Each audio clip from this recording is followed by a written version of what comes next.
Welcome to Home Organizing for Beginners. I'm Tammy, your home organizing educator. I received a question from a listener, Alasa. She asked, how can I find time to organize when I can't even keep up with daily tasks? Alasa asked me this question and is receiving customized recommendations back to her through email. She initiated our conversation and my free support, and you can too, by going to www.homeorganizingforbeginners.com and clicking the Ask Me Anything link. How can I find time to organize when I can't even keep up with daily tasks? There is a lot wrapped up in this question. She shared with me a list of at least 20 things, some of which pertain to organizing physical spaces like the bedroom, basement, and garage. But the main theme in everything she told me is that her house feels messy. She says everywhere she goes in the house, it feels like a mess. She said she feels like there should be a place for everything and everything should be put in its place. They have enough space, but the process of deciding where to put all the things is daunting and a struggle for her. I think we all find this a challenge because much of what lays around the house doesn't even belong to us, right? We put our things away. The area she talked about most is the kitchen. Her family eats dinner around 7:30 p.m., which leaves little time afterward to clean up. Currently, they're getting the food put away, but pretty much nothing else is getting done.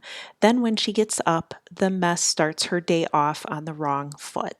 To share recommendations to everything would be one really long episode, and I know that doesn't work for you or for me.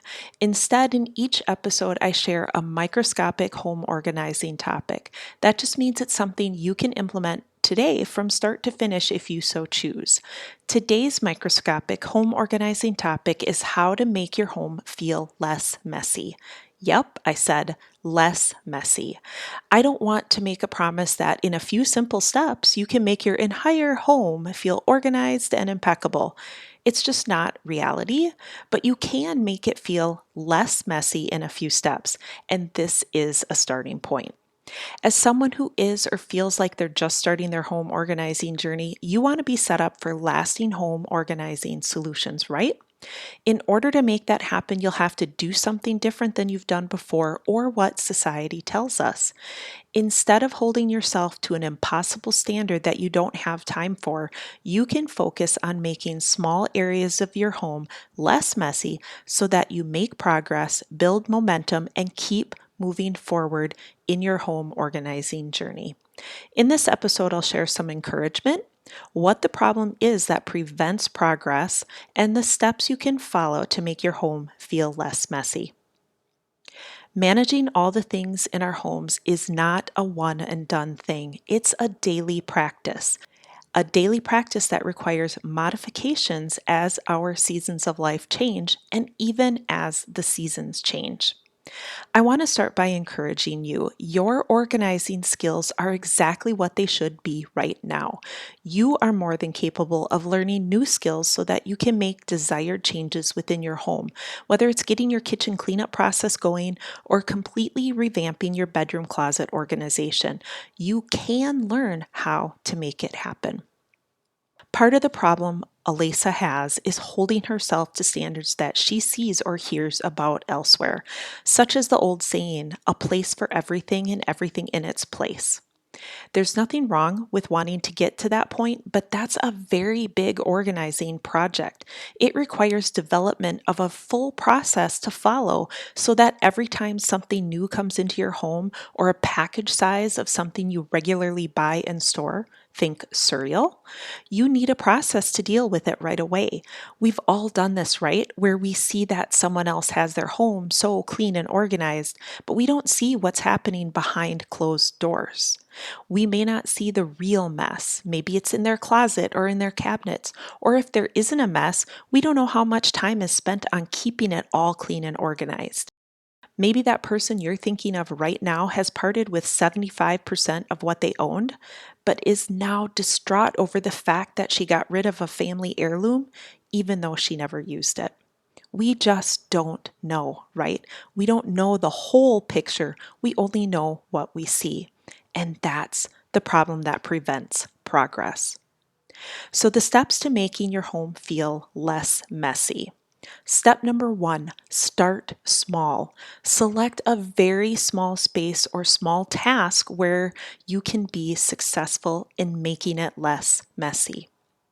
This could be a counter in your kitchen or a portion of the counter in your kitchen. It could be a shelf in your office, even a task such as loading the dishwasher. It's okay to even start microscopic, like super duper small.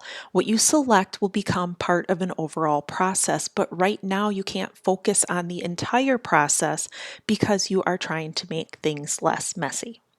When you have success at one thing, you make progress and build momentum. This makes you want to continue moving forward in your home organizing journey. Step number two, sort through the things in that space and make decisions on what to do with them. If it's a task, sort through the steps that are needed to complete the task. For stuff on the counter in your kitchen, if it's not yours, put it in that person's bedroom or in a space that is theirs. Maybe, for example, your husband's favorite seat in front of the TV. I'm being a little bit funny, but a little bit serious at the same time. For loading the dishwasher, take dirty dishes off of the table, place them in the dishwasher.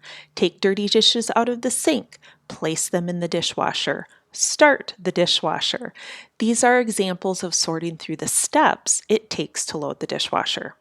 Okay, so step number three, document what you are expecting to keep the area less messy or to get the task done. This is the step most people miss or glaze over or simply don't want to do. Write down or type up and post in a visible way what you are expecting. In a shared area of your home, everyone needs to pitch in. To keep the counter less messy, you are expecting others to keep their things off the counter or for them to clear it every single night. Or just a thought, maybe you put a basket, a box, or a bin on the counter for everyone to put their stuff in. At least it's less messy and all the stuff is containerized. For loading the dishwasher, you are expecting everyone to load their dishes right after dinner. Again, it's a starting point, not the full process. If the dishwasher hasn't been unloaded, this will cause a hiccup. Step number four, when you are confident and have seen success in keeping a small area less messy, move on to the next area or task and repeat the steps. To make things less messy, you have to let go of expecting perfection. Let go of thinking your kids care what the house looks like. Let go of thinking you shouldn't have to remind others what to do. It is human nature to want to do things once and not have to come back to it again. I think that's only possible if we're not actually living life in our homes, but we are, and life is constantly changing. Do you feel like this is a lot to take in right now? Let me help. Go to homeorganizingforbeginners.com and click the Ask Me Anything link. Share with me your home organizing woes and let's get your home organized together. I look forward to hearing about your home organizing challenges. Thanks so much and have a great day.